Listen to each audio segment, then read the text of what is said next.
So hi there, Ofer. Good to see you, my friend. Ryan, good morning. How are you? Really good. I know we've been friends for a long time, and I'm really excited for you. We were already talking a little bit about the house that you're building over in the Prado, a little bit further ahead in the process than I am, and I'm just really happy that you're here to talk to us a little bit about your Sure. experience. How it's gone so far. Maybe some advice that you might be able to get to some of the other homeowners like Absolutely. myself that are, going through the process as well. So, tell us first a little bit about how long have you lived here in Costa Rica again? I've been living in Costa Rica now for 24 years. Long time. Got me Yeah, beat. yeah, Mhm. that's a Cool. long time. And you run a tour company, right? Or Yes, high-end tour yes, company? I have a Costa Rican travel company. We do high-end travel itineraries in Costa Rica all over the country Awesome. for people from all over the world. Okay. And you've built houses in Costa Rica before this one? Yes, this is Mhm. not Mhm. our first house. Yes, Fantastic. correct. Well, tell me a little bit about the process. Like, just how's it going so far? Where are you with your house? How much Great. longer do you have to go? So actually, just this morning, I went to do a site inspection, and the roof is up. So I Nice. think we're very, very close to finishing the gray work and the structural work, and then into interior windows, doors, and so it's moving along very nice. I think we're estimating 3 to 4 months to completion. Awesome. Wow. So very close. Yeah. So as you went through the process kind of early on, as many people aren't as far ahead as you, hey, how's it going, guys? Aren't as far along as you are, what were some of the challenges that you came into, and how did you overcome those? Right. So the first big challenge was for us was really to define, what type of house we wanted. Like, what is the usage? Is it going to be a single family? Is it going to be a rental? Is it going to be, an apartment and a house? There were a lot of factors going into how are we going to use it? Are we going to live in it full time or not? So that defined the spaces. It defined, amenities, extras. I think that Hmm. was a big phase to decide: is this a living house where we're gonna work, live, family day to day? So is it more important to have certain things on that aspect, or are we gonna market this more as a, high-end luxury vacation slash family home? And then there's other things that come into play. So that was the first, Hmm. thing to go over and to get over in order to keep the process Like going. thinking about how you were going to use the house, right? Exactly, the usage of Uh-huh. what was the usage of the Mhm. house. Awesome. Yeah, And so I know you're working with the design and construction management team. How's that process been? Have they been helpful? very much so, very much so. So the pre-construction took a bit longer than we Mhm. expected, to be Mhm. honest, and that was also mostly because there's still no building plans, right? We're, Mhm. we're working to make the building plans. Mhm. So there's a lot of communication, and we never built in Catalinas. We've built before, but not in Catalinas. Catalinas has certain requirements that you need to factor in to your design. Some of them limiting, some of them beneficial, but at the end they make the house in Catalinas. Um, so a lot of the communication is what takes the time, really. Mhm. But once we got the plans in motion, Mhm. once we had engineering, once we had the architectural and everything like that, the moment we moved to construction phase, um, it's been going actually much quicker than I expected. Awesome. Oh, that's good to hear.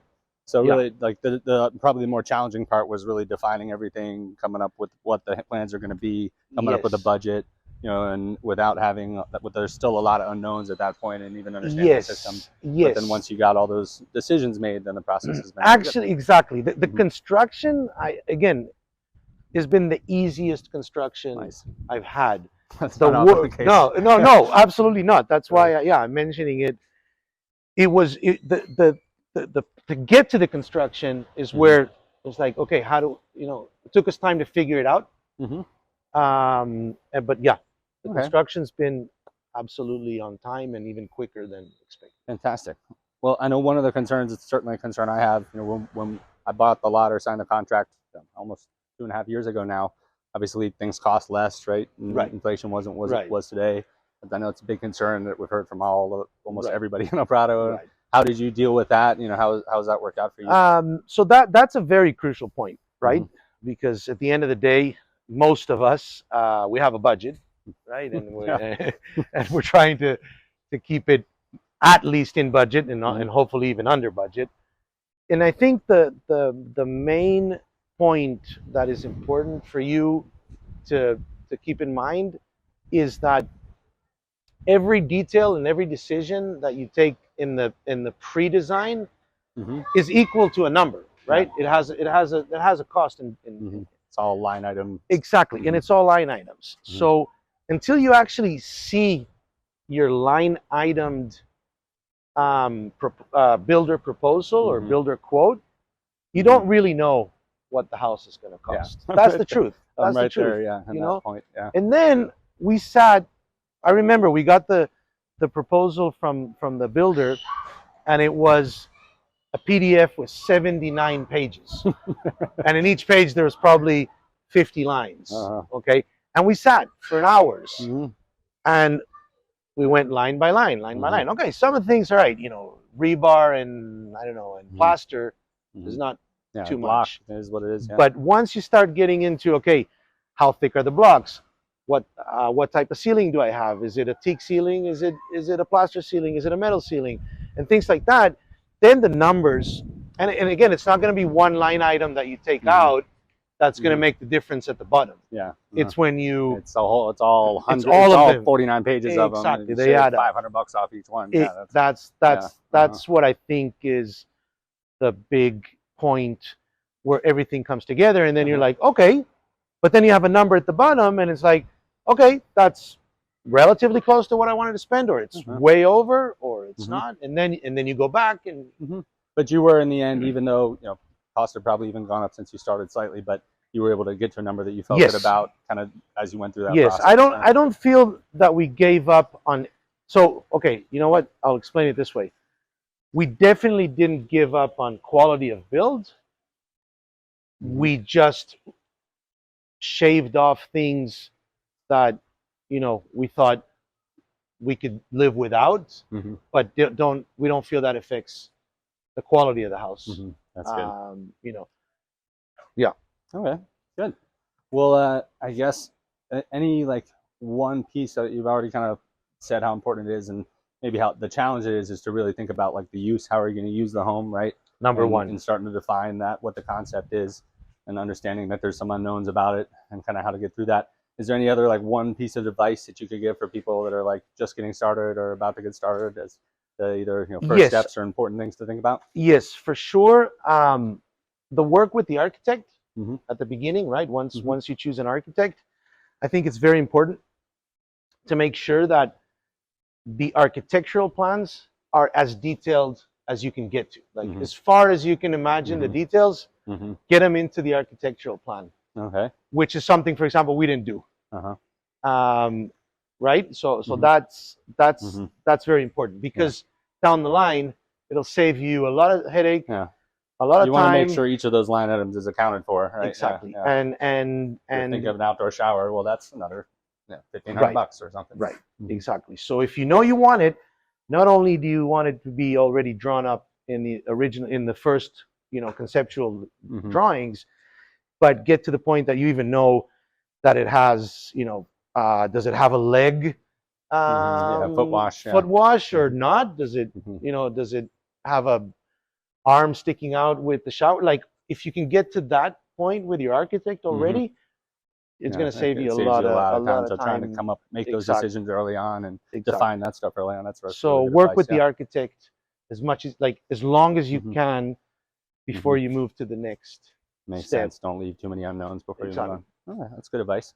Yeah. Well, I guess that kind of to wrap up, I know your house is going to be done here pretty soon. You talked about last time you were here. Maybe you might actually move here full time now. I know you Yes. live here with your family, but Correct. so what are you most excited about it than living in Las Catalinas, or even just having a house here that you can use more frequently? Yeah, I think for sure, for us being a family, with a teenager, Mm-hmm. the fact that there's a social life, there's Mm-hmm. outdoor social life, and there's just room to be outside and run around, and that's a big one. And the fact that there's no, transportation needed to get to from one place to the other. You don't have to get to a car to go to the beach. You don't have to get to the car to go to the hike or bike or anything like that.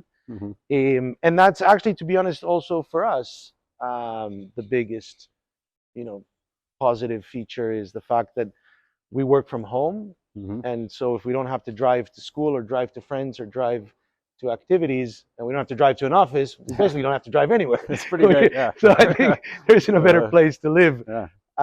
if I don't have to drive anywhere and just walk to the beach, walk to my breakfast or to whatever. So I think that's number one. That's awesome, man. Well, yeah, living here myself, I can tell you that's definitely that's what you should be excited about. Yeah, I've always seen you and how you live here, and seen your videos, but also seen you walking around town with your family, and I'm like, you have your office here. You don't really need to go anywhere. No, I'm gonna go pick Noah up from school literally like 3 minutes ago. Exactly. So awesome. Yeah, very excited. Looking forward to it. Well, Ofer, I really appreciate you taking the time to do this, man. I'm so excited about your house and super stoked to have you here joining us for Huevones for bike rides and stuff. And having your kids we'll be neighbors. Teach my kid how to play soccer and everything. It's gonna be a lot of fun. Awesome, Brian. Appreciate it, Ofer. Nice one. What do we do? All right, thank you.